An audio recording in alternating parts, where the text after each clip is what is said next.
morbid facts. On October 18, 2017, 32-year-old father of four Kenneth White was riding in the passenger seat of a van on the highway near Flint, Michigan, when a 6-pound rock dropped from an overpass crashed through the windshield and struck him in the face and chest. The driver, Kenneth's coworker and friend, could only watch in horror as White collapsed instantly beside him, barely breathing with his brain exposed, before pulling over and desperately trying to keep his friend alive. Investigators later learned the rock wasn't debris or an accident, but part of a sick game. A group of teens throwing landscaping stones at cars just to see what would happen. 17-year-old Kyle Anger admitted he threw the fatal rock, yet only served 3 years in a juvenile facility before walking free in 2021. A punishment that left Kenneth's family completely distraught and searching for answers.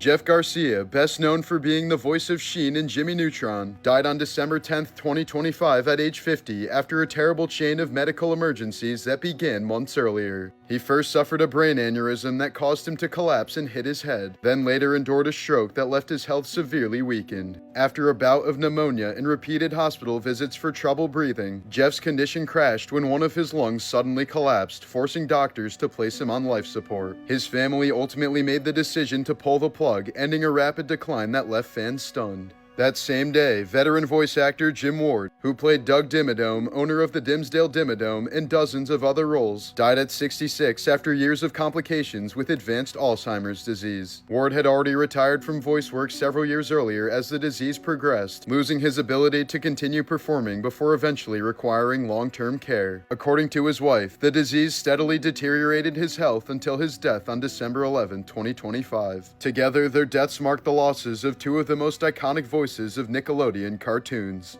In 2008, 23-year-old New York teacher Hannah Upp suddenly disappeared during a morning run, prompting a massive search across Manhattan. She was found nearly 20 days later floating near the Hudson River, dehydrated, hypothermic, but miraculously still alive. Doctors later diagnosed her with dissociative fugue, a rare condition in which a person can mindlessly travel or wander with no awareness of their identity, the same condition Walter White claimed he had in Breaking Bad. 5 years later in Maryland, she went missing again. She was located 2 days later lying in a nearby creek, still wearing the same clothes she'd left home in and with no memory of how she got there. Her third disappearance happened in 2017 when she was living in the U.S. Virgin Islands. She reportedly prepared for work as usual before leaving home just as a hurricane was approaching. Her car was later located near a beach with her wallet, phone, and keys inside, but she was never found. Searches by air, land, and water turned up no additional clues, and since that day, Hannah Upp has never been seen again.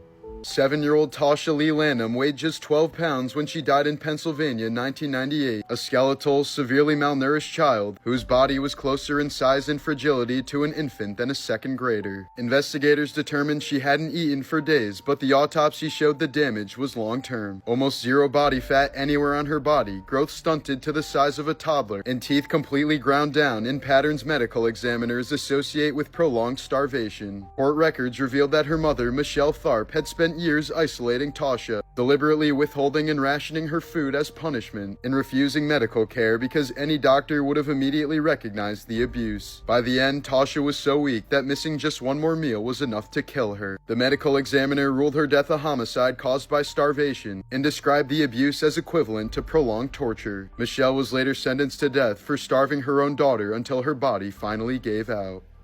This was the moment when an off-duty police officer in Barcelona realized something was seriously wrong at a subway station. A young man on the platform appeared disoriented and unsteady, drifting dangerously close to the edge in a station where trains arrive every few minutes. The officer, later identified as Felisa Pozas, was off-duty but immediately recognized the risk. She walked to an emergency SOS intercom and pressed the button to alert Metro Control that someone needed help. But seconds later, the situation escalated as the man suddenly lost his balance and fell onto the tracks below. Without hesitating, Pozas ran toward him as several nearby commuters rushed in to help. Working against the clock, they grabbed him and hoisted him back onto the platform, knowing a train could enter the station at any moment. No one was seriously injured, and authorities later confirmed the man was not intoxicated. No further details about his condition have been released, but officials say the outcome could have easily been fatal if not for Pozas' awareness, her decision to act immediately, and the fact that she didn't wait for someone else to step in.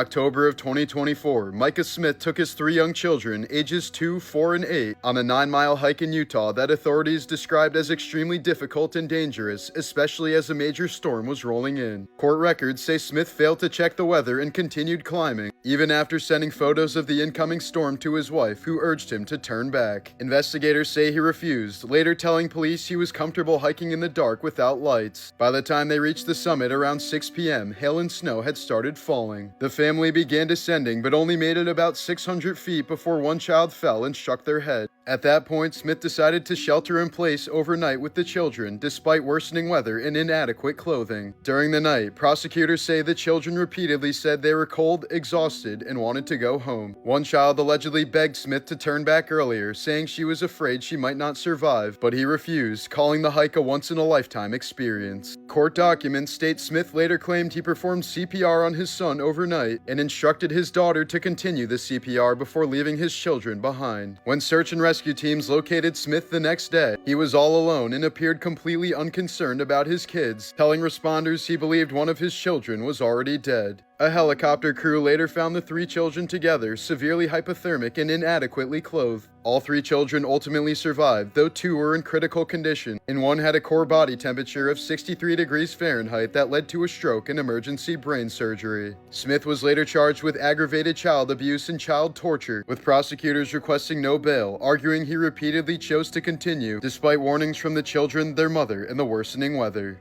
Here's some insane footage of a domestic cat that's reached an astounding age of 29 years, the rough human equivalent of someone in their late 130s. Most house cats live 12 to 15 years, and even reaching 20 is rare. Cats that make it this far are often born with unusually resistant genetics that slow age-related organ failure, especially in the kidneys and heart, and that advantage is typically reinforced by consistent care in a low-stress environment. A doorbell cam caught this bird appearing to float in midair because the camera's frame rate synced perfectly with its wings. Each time the camera captured a frame, the bird's wings were in the exact same position, creating the illusion that it was suspended motionless above the driveway. In January of 2020, Storm Gloria completely battered the coast of Spain, whipping seawater rich in organic material into massive clouds of sea foam. Powerful winds blew the foam inland, piling it waist-high through the streets and swallowing storefronts, cars, and people. The surreal scenes were a side effect of a storm that also caused deadly flooding, widespread destruction, and multiple fatalities across the country. Here's a video of a man playing with a blue-ringed octopus, completely oblivious that he's handling one of the most lethal animals on the planet. The tiny octopus contains tetrodotoxin, a venom powerful enough to kill an adult human within minutes, causing total paralysis while leaving the victim fully conscious and aware of what's happening. A single bite can shut down the lungs, stopping breathing as the body becomes unable to move or cry for help. There's no antidote, and survival depends entirely on immediate artificial ventilation until the toxin wears off. Even worse, blue-ringed octopuses often bite painlessly, meaning the man wouldn't even realize he's been bitten until his muscles begin to fail.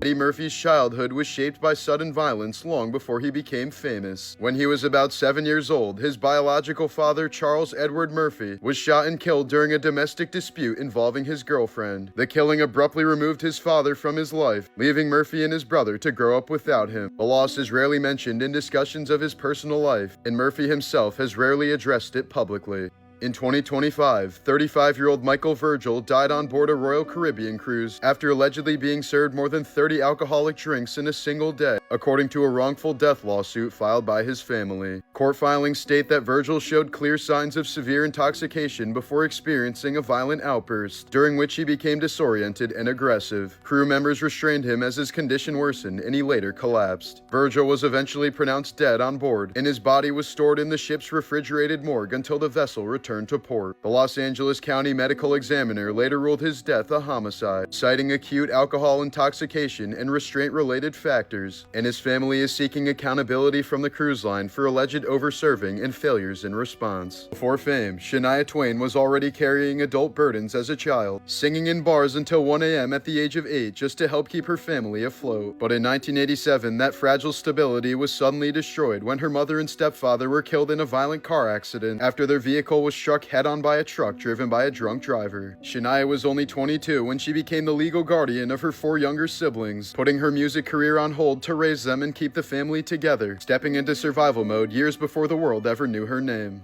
Christopher Tapp spent more than 20 years in prison for the 1996 murder of 18-year-old Angie Dodge, a crime he didn't commit. Police had coerced a false confession out of him, even though none of the DNA at the scene matched. In 2019, genetic genealogy finally identified the real killer, leading to Tapp's full exoneration and a record-breaking $11.7 million settlement he received in 2022. But less than a year after finally reclaiming his life, Tapp was found beaten and unresponsive in a Las Vegas hotel room after an altercation. The coroner ruled his death a homicide, and a former pro wrestler was later charged. 2004, 3-year-old Riley Fox was taken from her home while her mother was away at a breast cancer fundraiser. Her father, Kevin Fox, had spent the day with Riley and her 6-year-old brother making posters for their mom. That night, after bringing the children home from their grandmother's house, Kevin let them sleep on the couch because their bed sheets were still in the dryer. When Riley was discovered missing the next morning, Kevin initially believed she had wandered to a neighbor's house and searched the area with his son. But later that day, Riley's body was found several miles away near a park, confirming she'd been raped and killed. Investigators quickly fixated on Kevin, repeatedly questioning his young son and isolating Riley's mother while questioning Kevin for roughly 14 hours. He was shown horrific photos of his daughter's murder and eventually coerced into giving a false confession. DNA evidence later proved his innocence and he was released, but the ordeal had already taken its toll on Kevin's mental health. 6 years later, a woman tipped off the FBI about her former boyfriend, already in prison for crimes against a child, who had referenced Riley's case. His DNA eventually matched and he confessed, admitting he had entered the Fox home and killed Riley at a nearby park. Kevin Fox was fully exonerated and won a $9 million lawsuit against the state. The man responsible is now serving life in prison, and according to his confession, Riley's last words were, "I want my daddy." DJ Carey, a former Irish hurling legend, was jailed after admitting he spent years faking a cancer diagnosis to scam friends and contacts out of nearly £350,000. Prosecutors revealed he sent staged photos showing what appeared to be medical tubing in his nose, later exposed as an iPhone charging cable taped to his face. He claimed the money was urgently needed for treatment, exploiting sympathy and trust while continuing the deception. The scheme collapsed when victims grew suspicious, and authorities confirmed he never even had cancer at all. Carey pleaded guilty to multiple fraud charges and was sentenced to more than 5 years in prison. A man once spent nearly 5 months locked inside Rikers Island without realizing he could have walked free at any point for just $2. Court records later showed a judge had ordered his release only a week after he was arrested for a nonviolent offense, setting an absurdly low bail, but his lawyer never told him. With no one informing him of his status, he remained trapped inside one of the most notoriously violent jail complexes in the United States, a place long plagued by assaults, gang activity, neglect, and inmate murders. By the time the mistake had been discovered, months of his life had already been lost to one of the most dangerous detention systems in the country.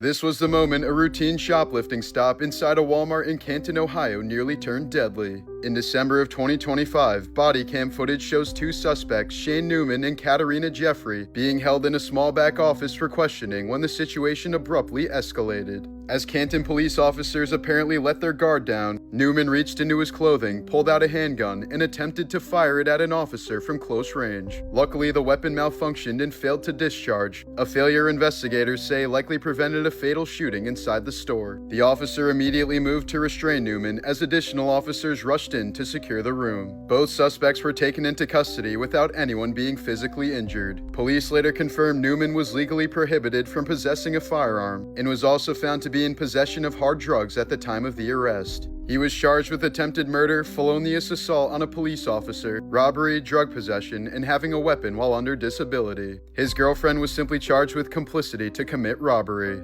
In 2012, Harold Henthorne claimed that his wife Toni had died in a hiking accident after falling 140 feet off a cliff in Rocky Mountain National Park. On the day of their 12th wedding anniversary, Harold insisted on a strenuous hike up Deer Mountain despite Toni's bad knee and limited hiking experience. After her fall, he gave investigators multiple conflicting accounts, repeatedly changing what he said he was doing at the moment she fell over the edge. Investigators later found a map in his car with the exact location of her death marked with an X, and uncovered that his spouse before Toni had also died years earlier under mysterious circumstances. Toni's death closely resembled the 1995 death of Lynn Henthorne, who was crushed beneath a Jeep on a remote Colorado road when it supposedly slipped off a jack. Harold claimed both deaths were merely accidents, but prosecutors argued the similarities were far too extreme to be considered coincidence. In 2015, he was convicted of murdering Toni Henthorne and sentenced to life in prison.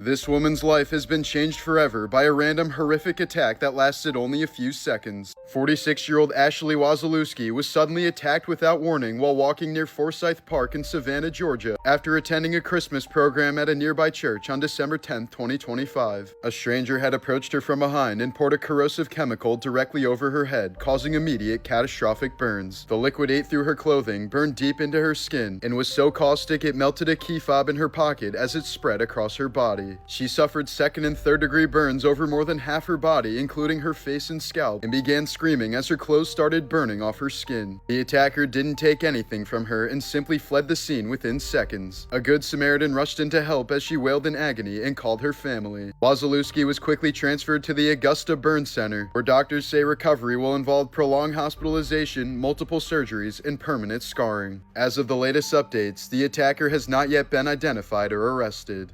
On December 11, 2002, 22-year-old Alan Menzies murdered his best friend, 21-year-old Thomas McKendrick, inside his home in West Lothian, Scotland. Menzies had become obsessed with the film Queen of the Damned, watching it more than 100 times, and later told police he believed the character Queen Akasha was visiting him and instructing him to kill for immortality. When McKendrick came over that morning, Menzies attacked him with knives and a hammer, claiming the violence was triggered after McKendrick insulted Akasha. After killing him, Menzies drank McKendrick's blood and ate part of his head, stating this was the necessary process to become a vampire. He then placed the body of his best friend in a wheelbarrow and buried it in a shallow grave, where it remained undiscovered for the next 6 weeks. In court, prosecutors revealed Menzies had a long history of serious violence starting at age 14, including multiple stabbings. He literally told the court, "If you don't murder somebody, you can't become a vampire." Menzies received a life sentence with at least 18 years before parole eligibility, but in 2004, less than 2 years after the murder, he was found dead in his prison cell. In 2015, Florida mother Melanie Joyce Alexander was arrested after her 11-year-old daughter walked into school wearing a t-shirt basically exposing everything happening at home, and she had the bruises to prove it. The shirt declared she'd gotten a good whooping for bad grades, but teachers immediately noticed belt-shaped welts across her arms, legs, and lower back. Investigators say Melanie forced her to wear the shirt so the entire school would see why she'd been beaten, turning the punishment into a mix of public humiliation and physical abuse. The child was taken into protective custody, and Melanie was charged with felony child abuse, a case that went viral because the t-shirt meant to shame the girl ended up exposing the mother's crimes instead. Walter Francis White was a black civil rights investigator who looked completely white, and he used that to slip into some of the most dangerous places during the Jim Crow era. He infiltrated lynch mobs, KKK meetings, and towns still soaked in violence after a killing, quietly collecting names, methods, and first-hand accounts from men who had no idea they were talking to an NAACP investigator. His cover was blown on various occasions, forcing him to flee as armed mobs put a bounty on his head, and he later said he only survived by outrunning men who fully intended to hang him. The reports he gathered remain some of the most detailed records of lynching in American history, documenting crimes most officials refuse to even acknowledge. This photo shows 15-year-old Preston Porter Jr. reading a Bible as he's led by rope toward his own execution by a lynch mob in Colorado in 1900. He'd been held and tortured for 4 days, beaten until he finally confessed to killing a white girl after police told him his father and brother would also be lynched if he didn't comply. Still a child, Preston was denied a trial and handed over to a crowd that had already decided his fate. He was tied to a stake and burned alive in public as excited spectators watched. Despite the coerced confession, his age, and the brutality involved, Preston was never posthumously exonerated. No official apology was issued, no conviction was overturned, and no one was held accountable. This was the moment the gaming world lost an all-time legend. On December 21st, 2025, Vince Zampella, the 55-year-old co-founder of Respawn Entertainment and Infinity Ward, and one of the most influential figures in modern video games, died in a violent single-car accident on Angeles Crest Highway, a notoriously windy mountain road north of Los Angeles. Driving a 2026 Ferrari 296 GTS, the car veered off the scenic roadway just after exiting a tunnel, slammed into a concrete barrier, and erupted into flames, trapping Zampella in the burning wreckage as he was pronounced dead at the scene. A passenger was also ejected from the vehicle and later died at the hospital, their identity not yet released. The California Highway Patrol said the vehicle left the roadway for unknown reasons, and authorities have not yet disclosed whether speed, mechanical failure, or other factors played a role. Zampella's death comes just days before Christmas, shocking the gaming world and leaving his 3 children and ex-wife grieving, while studios across the industry are mourning the loss of a creative force whose work shaped franchises like Call of Duty, Titanfall, Apex Legends, and Battlefield.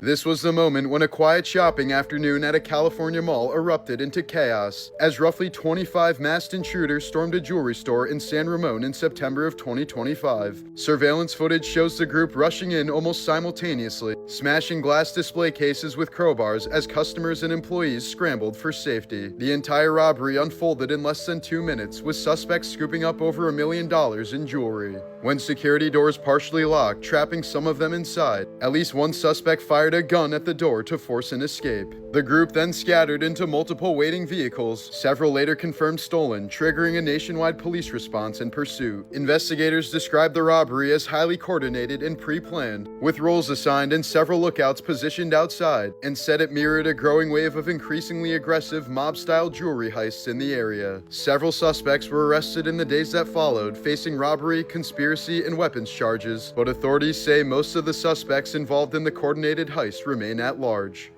Prankster Vitaly rose to fame in the early 2010s for viral public stunts built around shock, confrontation, and pushing social boundaries. But as his platform grew, those stunts increasingly crossed into real-world violence. In 2014, he was arrested in Miami after physically attacking a woman in what he called a prank. Years later, Vitaly admitted he was high on psychedelic mushrooms when he punched another woman in the face, a completely unprovoked assault that left her with serious facial injuries requiring hospitalization. In 2016, he escalated further by carrying out a bomb hoax at LAX that caused mass panic and resulted in criminal convictions. In 2022, he was detained again after running onto the field during the FIFA World Cup in Qatar, interrupting a live international match and being forcibly removed by security. Afterward, Vitaly's behavior only continued to deteriorate, culminating in his arrest in the Philippines in April of 2025 after a series of live-streamed incidents in Manila where he was filmed harassing mall security guards, confronting random civilians, trespassing on private property, and allegedly stealing a security guard's phone during an altercation. Philippine authorities classified the conduct as harassment, theft, and public disorder, charging him with various offenses including unjust vexation. He's currently detained at a jail facility in Taguig while awaiting trial, and has not been deported after both the United States and Russia declined to accept him. Vitaly has already spent around 8 months in pretrial detention, and if convicted, he faces up to 18 months in a Philippine prison, following a steady escalation from viral stunts to criminal charges.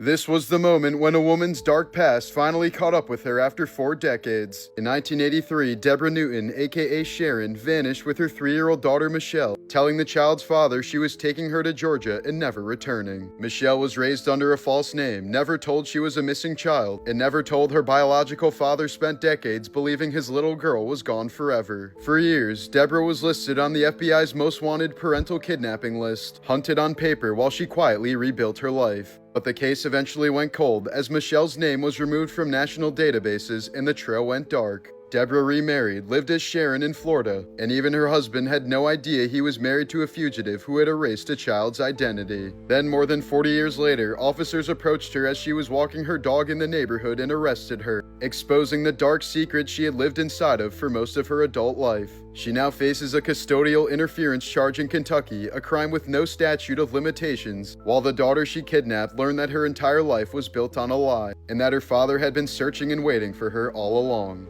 This is one of the rarest events in nature a human can lay their eyes on, an atmospheric phenomenon known as a sun candle or light pillar forming at full intensity. The column forms when sunlight reflects off of flat ice crystals suspended in calm, freezing air, stacking the light into a heavenly beam stretching to the ground. Conditions have to be absolutely perfect, and most sun candles are often faint or brief. This one is unusually bright, tall, and sharply defined, making it a once-in-a-lifetime sight for skiers and snowboarders. This video shows one of the rarest congenital conditions ever documented in dogs, short spine syndrome. The disorder occurs when the spine fails to fully develop before birth, causing the body to appear unusually compressed while the legs remain close to normal length. Affected dogs often have little to no visible neck and a shortened, rigid back, though many can still walk and function completely normally. Fewer than a handful of confirmed cases have been documented worldwide, making it so rare that most veterinarians will never encounter one in their entire careers.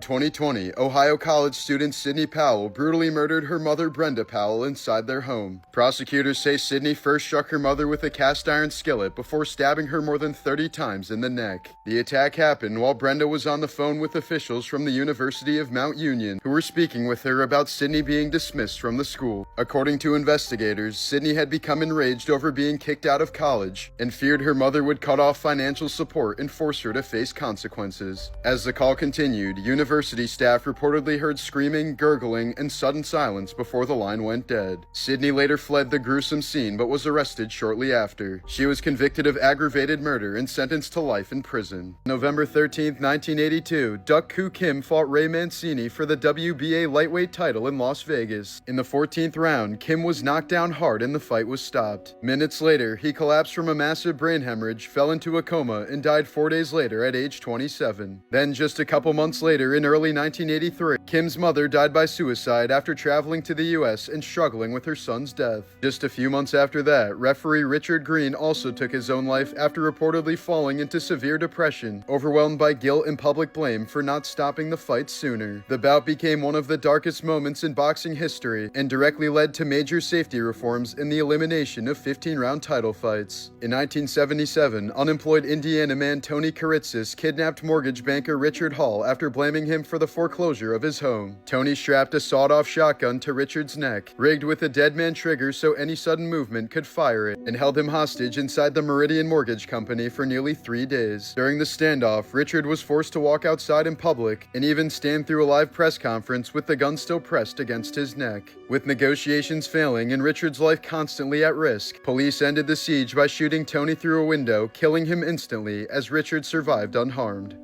F creator Bonnie Blue has been arrested in Bali after police raided a villa suspected of being used to film explicit content. 16 men were detained with her, but while most were released, Bonnie and 2 British men were held as officers seized phones and cameras based on a tip from inside the villa. She's now in immigration custody, questioned daily and without her passport, as officials prepare a court hearing and consider deportation in a long-term blacklist. Under Indonesia's morality laws, producing pornographic content can carry up to 15 years in prison. Mary Carol McDonnell, a 73-year-old former true crime TV producer, allegedly conned banks by posing as the heiress to an $80 million trust fund that never existed, securing nearly $30 million in fraudulent loans, including a $15 million payout she was never qualified to receive. But before the scheme unraveled, she completely disappeared, leaving behind a federal indictment, multiple aliases, and lenders scrambling to recover their losses. With possible ties to Los Angeles, Alabama, and Dubai, she was added to the FBI's most wanted list in 2025 as one of the country's most elusive white-collar fugitives.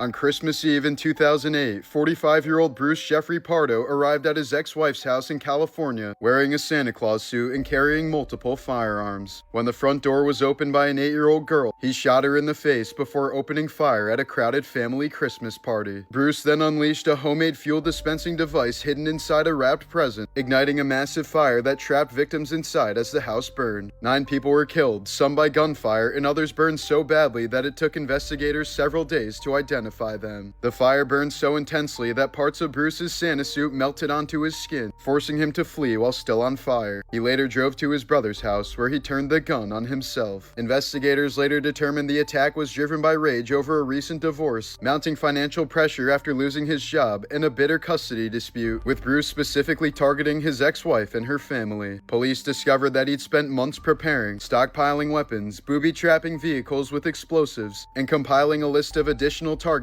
including his ex-wife's divorce attorney, making the attack one of the most disturbing holiday massacres in U.S. history.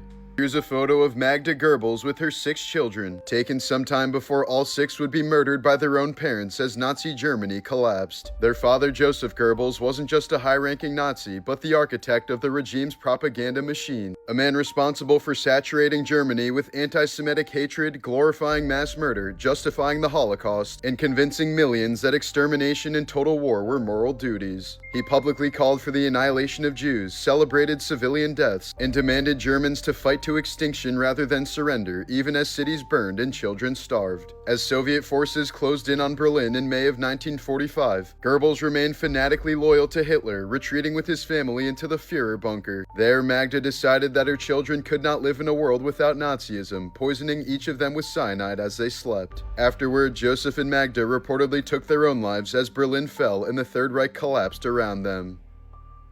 Noah Schnapp has opened up about the psychological toll of playing Will Byers, a character subjected to prolonged fear, possession, and isolation starting when Schnapp was just 11 years old. He said that repeatedly filming scenes of terror and helplessness made it difficult to separate himself emotionally from the character, particularly during the earlier seasons when he was still developing emotionally. He later acknowledged that much of his early work required him to access fear and distress far beyond what most children experience at that age. But let's be honest, the real morbid fact here is that bowl cut. My God, they did him dirty. Caleb McLaughlin and Pryor Ferguson have both stated that becoming famous as children on Stranger Things exposed them to racist harassment from fans. They've said some of the harassment even escalated to messages threatening violence, including death threats, even when they were still just children. Maya Hawke has said her childhood unfolded under the shadow of a very public family collapse after her father, Ethan Hawke, had an affair with the family nanny, an event she's described as shattering her sense of stability. She grew up amid the fallout of that breakup, which she's linked to long-term anxiety and feelings of abandonment. As a child, Maya also struggled with severe dyslexia, falling so behind academically that she was eventually pulled out of school because she couldn't read at the expected level, leaving her isolated during years when structure and security were already unraveling.